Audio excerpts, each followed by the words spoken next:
But here's the kicker. When stress becomes chronic, it disrupts the delicate balance of these hormones. Elevated cortisol over time can suppress estrogen and progesterone production, and this leads to a cascade of symptoms like irregular periods, mood swings, and obviously the risk of burnout.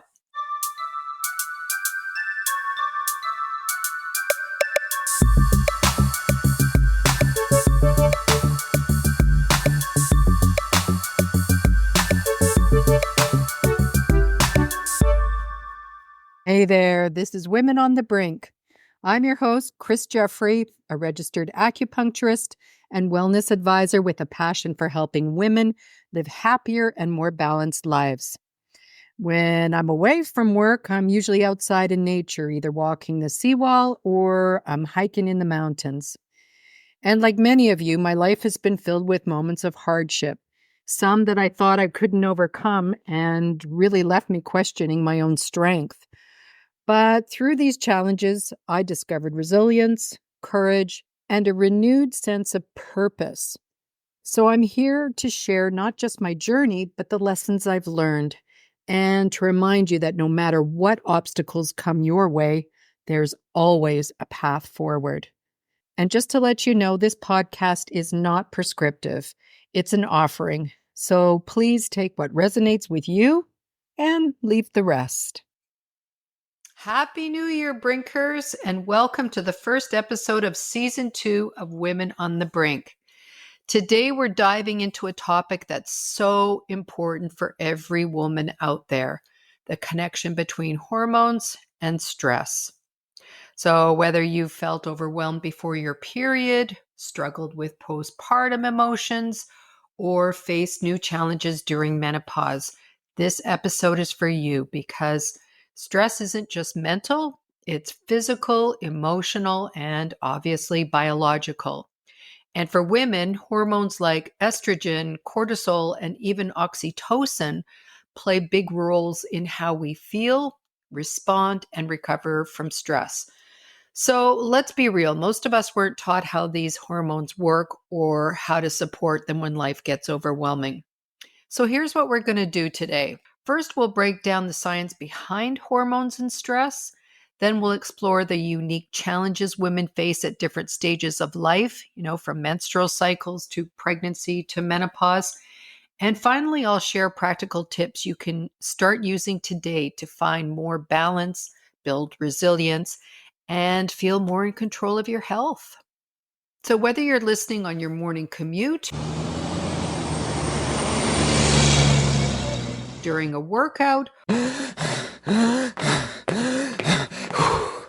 or while winding down at the end of the day, I want you to leave this episode feeling informed, empowered, and ready to take charge of your well-being. So, ready to get 2025 started? Let's do this. So let's start with the basics. When you encounter stress, your brain sends a signal to your adrenal glands to release cortisol, the body's primary stress hormone. Cortisol helps provide a quick burst of energy that increases alertness and prepares your body to go into fight or flight mode.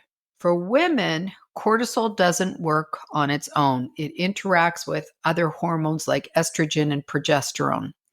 Estrogen acts as a buffer, helping to regulate the intensity of the stress response by adjusting cortisol levels and supporting the production of serotonin, which is a mood-boosting neurotransmitter. That's why at the beginning of your period, when estrogen levels are higher, you might feel more resilient to stress. But as estrogen drops right after we ovulate, cortisol can have a stronger impact, leading to, heightened anxiety or irritability and what we commonly call premenstrual syndrome, PMS. Progesterone, on the other hand, has a calming effect on the nervous system. It helps counteract the stimulating effects of cortisol by promoting relaxation and better sleep. However, when progesterone levels are low, which can happen the days before your period or during perimenopause, you may feel more on edge or struggle with insomnia. I don't think I was sleeping more than 4 hours a night going into menopause. It was the one symptom of menopause that I really noticed. I didn't have any hot flashes or vaginal dryness or irritability, but no sleep. And then there's oxytocin, the bonding hormone, that plays an important role in managing stress. I went over to Vancouver Island recently to visit my kids, and I'd been feeling a little low with the fewer hours of daylight, and I sensed that my girls were quite stressed out from being on the hamster wheel with their busy lives.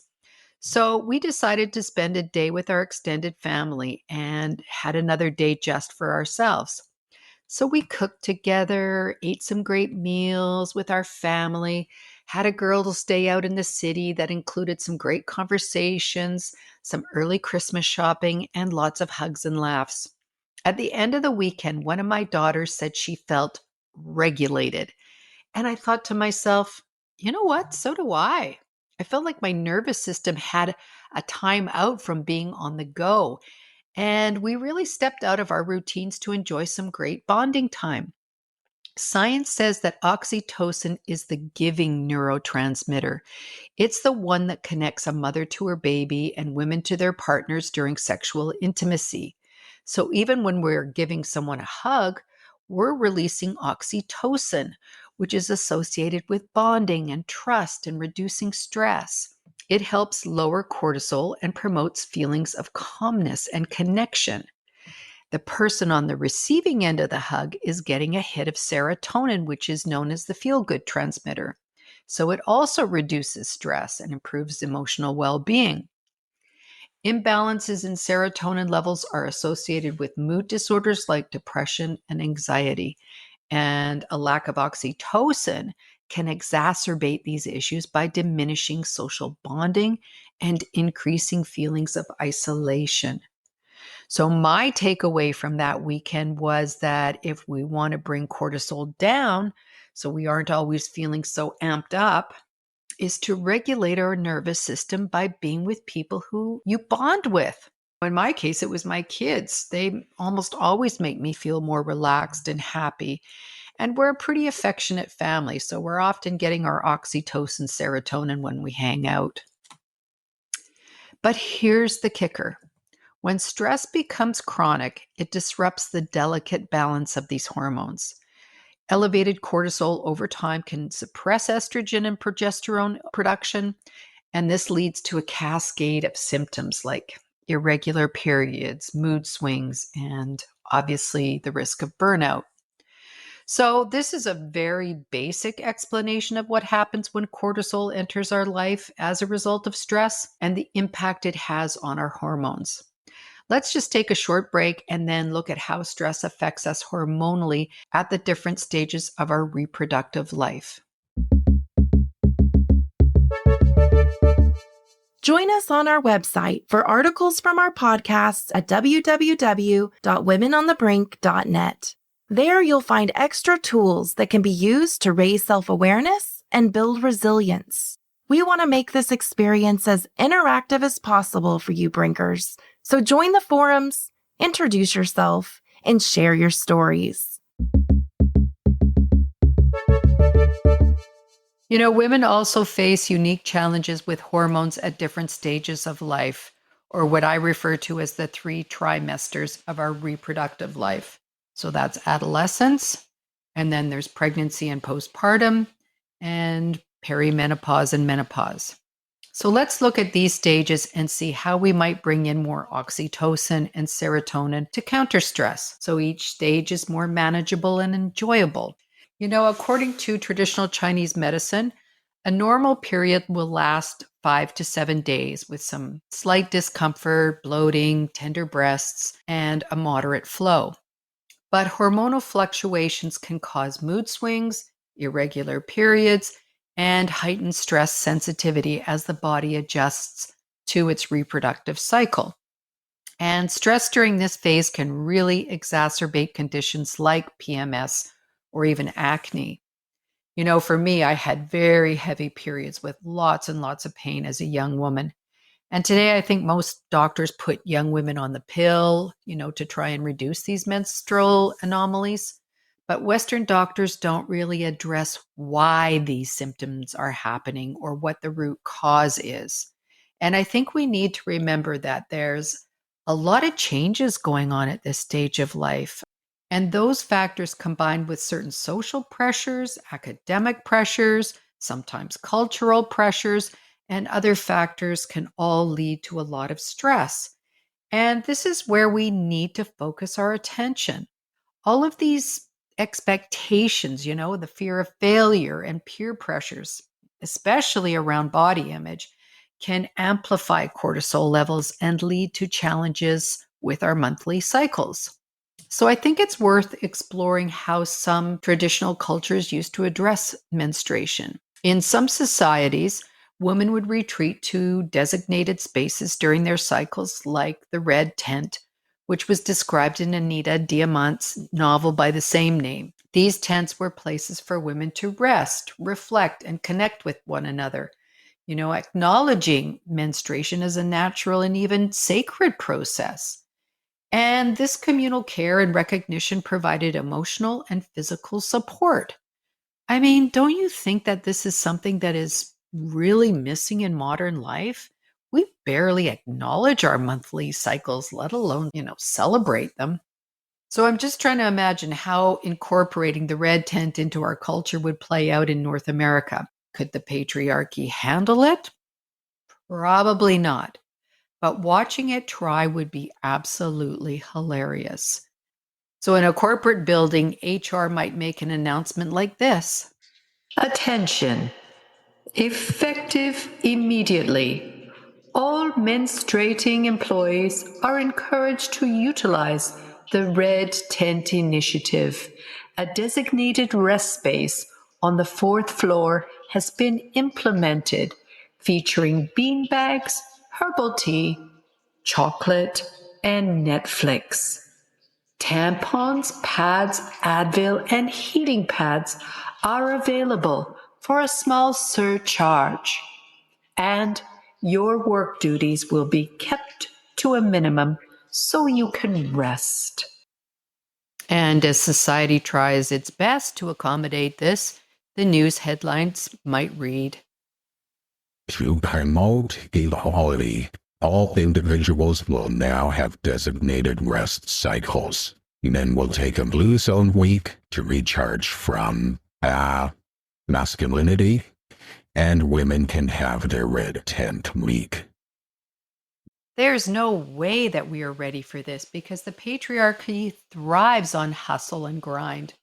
Women saying, I'm resting for a week because my biology demands it, would cause a widespread existential crisis. I mean, historically, men have struggled to even acknowledge women's needs without adding, yeah, but what about us? The very idea of women unapologetically prioritizing themselves is kryptonite to the patriarchal systems that rely on women doing it all the time. Okay, so on to pregnancy and postpartum. Massive hormonal shifts occur as estrogen and progesterone levels skyrocket during pregnancy and then drop suddenly after childbirth. And this can lead to stress related conditions like postpartum anxiety or depression. And this is amplified by the physical and emotional demands of caring for a newborn. No one really prepared me for any of the hormonal shifts I experienced, especially after pregnancy. I mean, I'm pretty sure that on day 3 postpartum with all 3 of my babies, I had a massive cry. I mean, I just couldn't explain it. And physically, I felt like I'd been hit by a truck. And aside from my husband, I had little to no support during the birth and postpartum. So it was a very isolating experience for me. So, this is where the role of a doula becomes invaluable. A doula provides emotional, physical, and informational support during pregnancy, childbirth, and postpartum. They help reduce the stress and anxiety by offering personalized care, advocating for the mother's needs, and creating a calming presence during what can be a really, really overwhelming time for her, as it was for me. Studies have shown that having a doula can improve birth outcomes, they enhance maternal satisfaction, and even lower postpartum depression rates. So, whether it's guiding breathing techniques during labor or offering a listening ear, in those early postpartum days, which is really what I would have benefited from, doulas are a cornerstone of holistic care for mothers. Many families have a supportive aunt or grandmother who fills this role, but in a busy world where families are more fragmented, doulas have become more necessary to a birthing family's well being. And then there's perimenopause and menopause. So, declining estrogen levels can increase cortisol's impact, as we've said before, and then that will lead to higher stress levels, also sleep disturbances, and even memory issues. Lots of women report feeling less able to bounce back from stress during these phases. And this stage often coincides with significant life events like kids leaving home, aging parents that might require care, or even career changes, which really adds to the emotional and physical stress. And the societal stigma around aging in our culture leaves women feeling inadequate or invisible, which creates even more psychological stress. I see so much of this in my clinic, and I've also had a lot of personal experiences with this. So I've used this time to reassess my personal and professional goals and decided that I wanted a new passion project. So I created this podcast. I'm also making a point of connecting with other women going through these 3 trimesters through my work as an acupuncturist and within my friend groups. And I'm finding that connecting with women of all different ages and backgrounds is really fulfilling for me. They see my life experiences being valuable to them, which in turn helps me to feel that I'm relevant, respected, and appreciated. So, here's some actionable tips for keeping stress and hormones in check, no matter where you are in these life stages. So, eat as much of a whole foods diet that's high in vegetables. And we have to stop eliminating foods from our diet like fat or carbs. We need these to absorb nutrients and provide us with energy. Instead, what I'm finding is including more foods into my diet, like fermented foods such as sauerkraut and kimchi, because they're really good for my digestive health. And I'm also pretty good at including as much fresh, local, and seasonal food that is slightly cooked to help with my digestion, which has always been kind of sensitive. So I eat more stir fries, soups, stews, and my drinks are always warm or hot. By traditional Chinese medicine teachings, raw food diet is very hard on most people's digestive systems unless you have a very strong yang constitution. So foods and drinks should be warm in nature unless you live in a tropical country. And if you do, foods can be sweeter and colder. So foods like salads, sushis, and smoothies are more appropriate in those warmer climates. So here's another tip.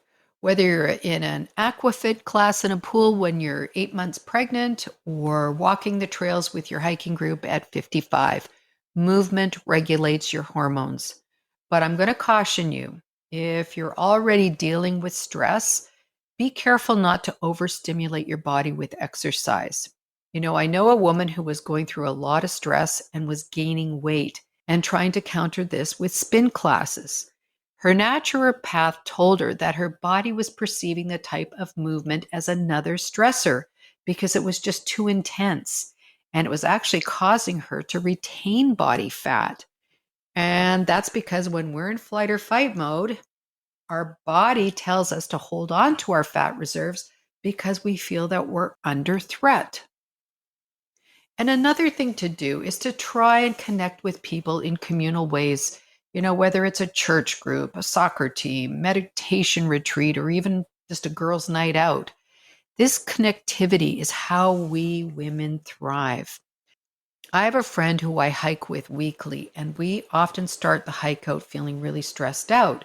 And by the end of the hike, where there's been an exchange of talking and listening, we both feel heard and validated and uplifted. And then another thing is get your oxytocin and serotonin hits. I mean, I think this is why things like massage and acupuncture and other healing modalities are so powerful. There's an exchange of hormones between the practitioner and the patient. And, there's lots of people out there who are single and may not even have a partner or close family to share hugs. So these treatments provide a similar benefit because of feeling cared for. And you know what? Pets also provide the same experience. Why do you think farm animal yoga has become so popular?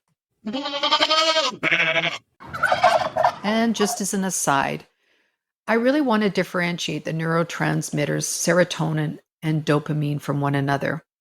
Serotonin is a mood regulator, and it's responsible for emotional well-being and a sense of calm.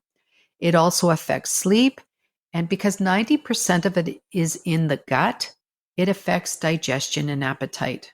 Your serotonin can be elevated by having healthy lifestyle habits like the ones mentioned, and by engaging in communal, connected activities that are so important to women's well-being. Serotonin's effects are more sustained and have more longevity, and therefore contribute to overall resilience against stress and anxiety. Dopamine, on the other hand, is associated with pleasure, reward, and motivation. It drives immediate gratification and reinforcement of behaviors. For instance, you feel a dopamine rush when you achieve a goal, eat your favorite food, scroll through social media, or shop online. So this is more of a short-term pleasure hit rather than a long-term solution.